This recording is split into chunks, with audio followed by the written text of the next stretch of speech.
You're up. Thank you. The clicker should work. So Just forward. up is up and down. Okay. Thanks everybody again for coming out. On the getting close to the holidays and everything. I'm going to do a presentation on my organizational consulting business, which I recently launched a website for, and I've been working on for a few months, and developed a website. And I'm like, oh yeah, I need to do business development. So I'm hoping to get feedback from you all on business development. I'm a business anthropologist, I call myself. I have about 15 to 20 years of experience in organizational development and design as a consultant.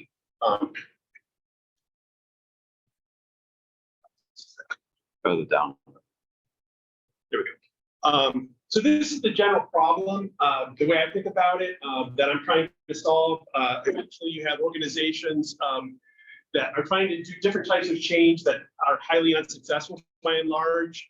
Just a couple statistics, 66% of companies fail to achieve their strategic objectives, 50% of mergers and acquisitions fail to accomplish their goals, 60% of joint ventures fail, teams typically underperform, and meetings are typically, as you might know, underproductive, especially in the Zoom era, so on and so forth. A lot of corporate initiatives get bogged down before people start paying attention to them.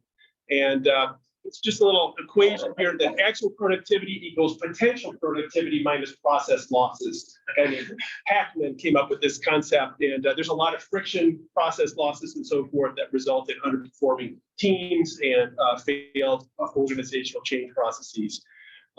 This is the way anthropologists see the world of organizations. You have your typical organization chart that everybody's used to, different divisions, CEO, so on and so forth.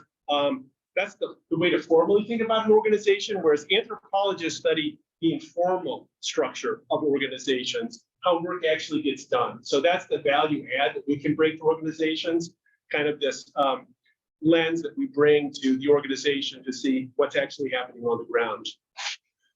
And this is, a lot of organizations, have latched on to culture, the importance of culture, and so on and so forth. But they have a very undifferentiated and kind of top-down view of culture, whereas we view organizational culture in a very differentiated way. And we think about it in terms of habits that are learned, routines, practices. You think about the way people do the work they do, even a locksmith, like you come in, you know exactly, I don't know how to, there's a whole process of learning how to install locks and so forth. You mentor people, and that becomes part of their habits and practices and so forth. Anybody who goes into an organization, you have to learn those routines and practices, right? There's a whole socialization process that you have to go through, right? And then people have interests, right? They want to make sure that they're getting ahead. That they're, achieving their goals and so forth, that they're enjoying working with other folks. Those are really important things. We also talk about the importance of vision, that there's a shared sense of direction where people are pulling in the same direction as a clear North Star within an organization. And then we talk about innovation. And the way we talk about innovation is a lot of it is just around tinkering around the edges and so forth. Small scale innovation, stuff that's happening at the ground level. So this is our way of thinking about organizational culture, which is very different from the way a lot of management consultants do. And this slide just kind of reiterates that. Management consultants typically view culture as unified and stable, something that you can just add on. They think about it in terms of values that can be imposed by leadership on the top-down way, whereas organizational anthropologists view culture as kind of layered and continuously reshaped. And they see it as permeating the whole organization. It's just an add-on. It's not like Feel Good Fridays or something like that. And it's something that's socially transmitted and learned, those sets of recurring practices, right? That when you're mentoring somebody in the locksmith trade, right? There's a whole learning process, or somebody's enculturated to be a physician or something. There's a lot of learning involved. And we believe that ultimately culture you can't change it in a top-down way.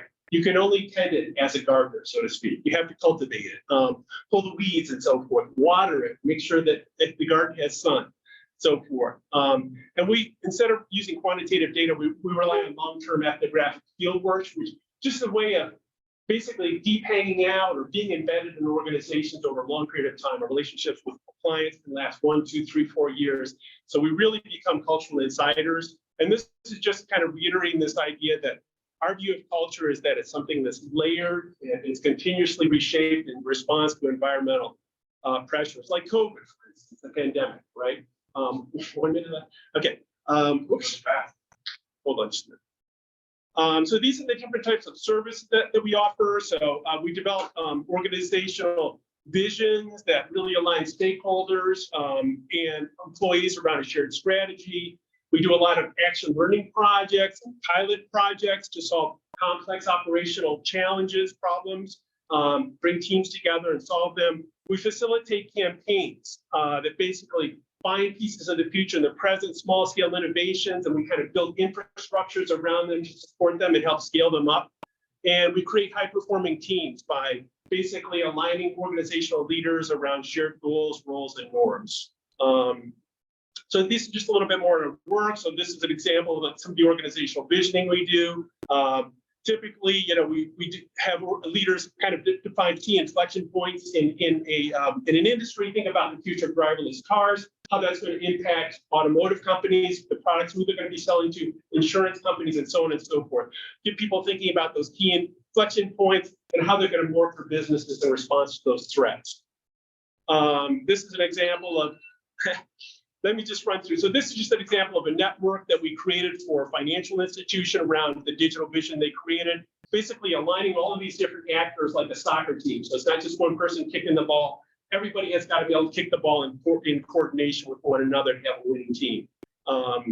This is just a little schematic of the action learning projects that we do, which basically start with defining a problem, constituting a team, defining a problem, launching a team, and then the team collectively works on solving the problem through research and analysis, and then they come together to come up with a new idealized design for revamping the process. This is an example of campaigns. If any of you are familiar with Cotter, instead of doing a reorg, you basically pull out key players that are motivated to work for a change, and you create this guiding coalition to drive change through the organization. And this is an example of like a process improvement process where we'll pull together some teams, look at what we call the bottlenecks or constraints in the process, and then people start analyzing those constraints and defining, how they can loosen up those bottlenecks, so to speak, or constraints. And this is just an example of our audience. We work with, companies that could be anywhere from 500 to 75,000 employees. This is just a list of my consulting partners, both accomplished business anthropologists in the field. And this is an example of a recent publication that I did in a credit union magazine on digital transformation, how to drive digital transformation organization, create the organizational framework foundation to drive it.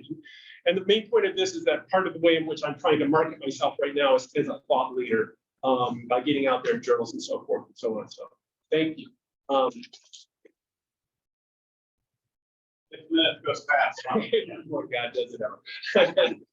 So yeah, so open to any thoughts that you have or comments, questions about the presentation or thoughts about business development, because